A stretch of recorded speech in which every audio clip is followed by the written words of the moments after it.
Being in somewhere new is always something we can find frightening.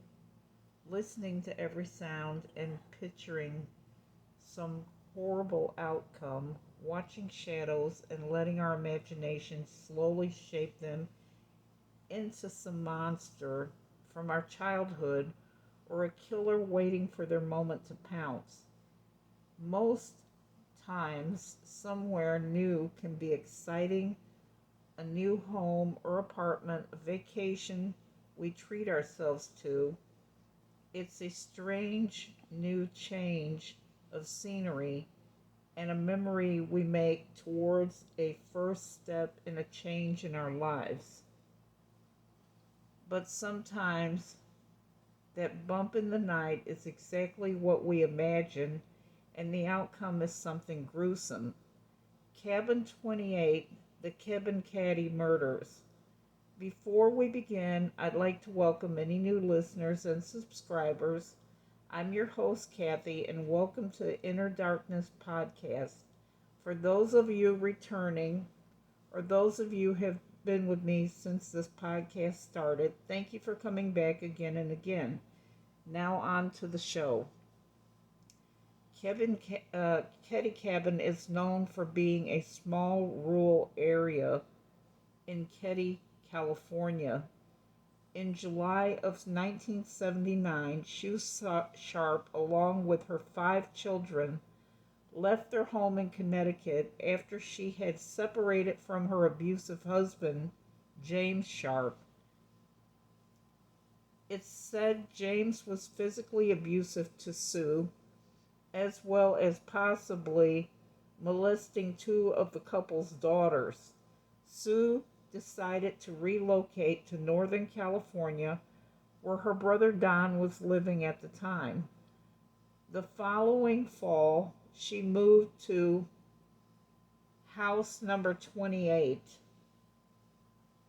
in the rural area of Sierra Nevada, community of Keddie. The house was much larger than the trailer she had been staying in before moving to Keddie.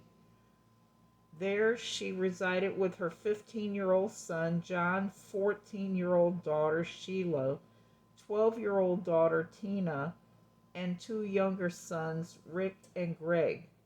The day for the family had started like any other day. Rick going to baseball tryouts with the older kids,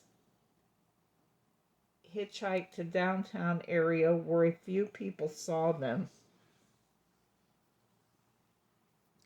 Later that evening, however, that same evening, Sheila had plans to spend the night with the Seabolt family, who lived in an adjacent home, while Sue remained at home with Greg and Rick and the boys' young friend Justin.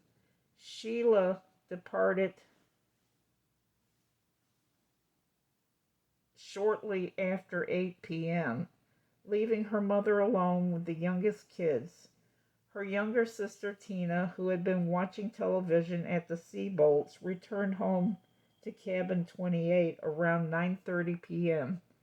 After Sheila arrived at the Seabolts to spend the night, April 12th at around 7 a.m., Sheila returned to Cabin 28 and discovered the dead bodies of Sue, John, and Dana in the house's living room.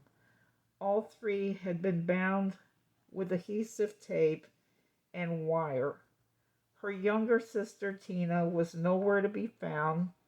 The 3 younger children, Rick, Greg, and Justin, were unharmed in an adjacent bedroom. The first report started that the 3 young boys had slept through the incident, though this was later contradicted.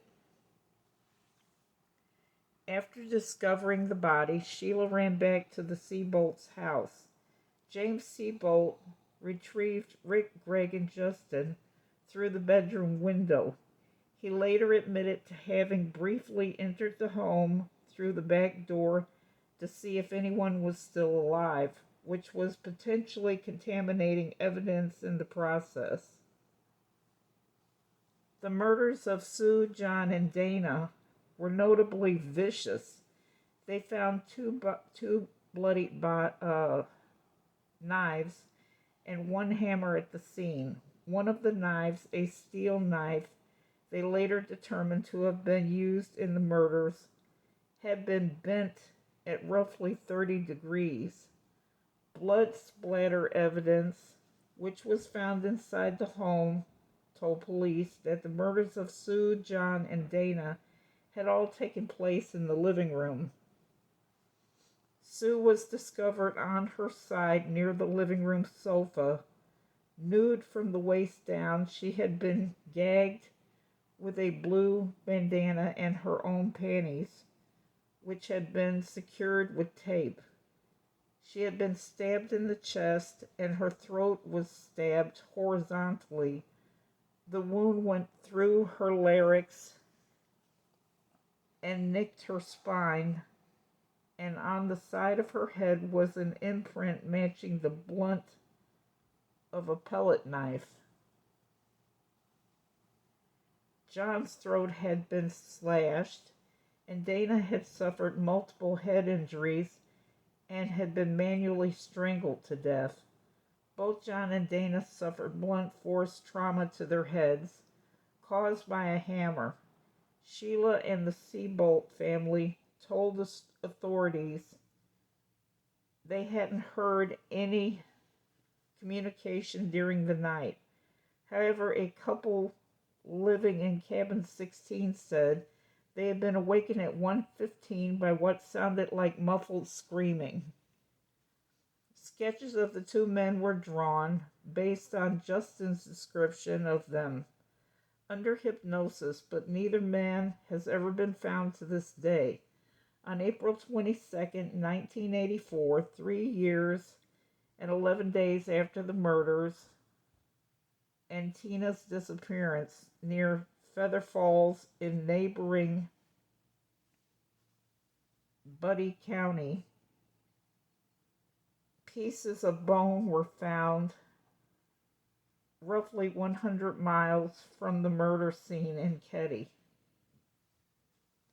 Shortly after announcing the discovery, Butte County Sheriff Office received an anonymous call that had positively identified the remains as belonging to Tina, but the call was not documented in the case. A recording of this call was found at the bottom of an evidence box in 2013.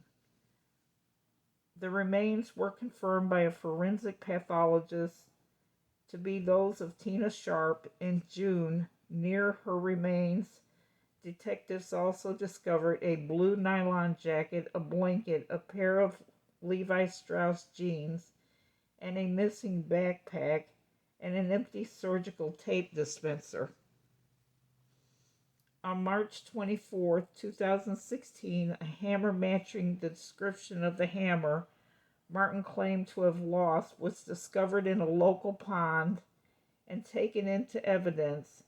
It's been said that shortly after the murders, Martin had left Keddie and drove to Reno, Nevada. From there, he sent a letter to his wife about personal struggles in their marriage, which he concluded with, "I've paid the price of your love, and now I bought it with 4 people's lives."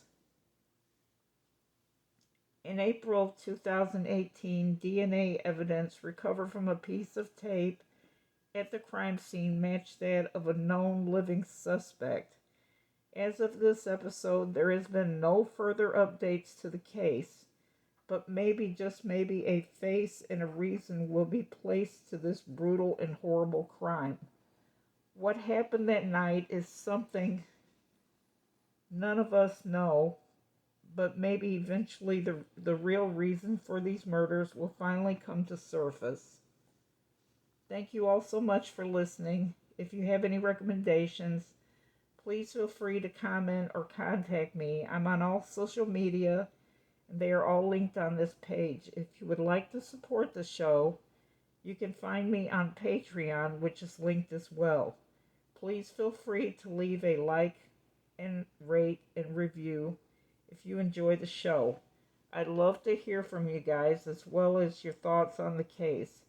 Please be respectful to the parties involved, and until next time, take care.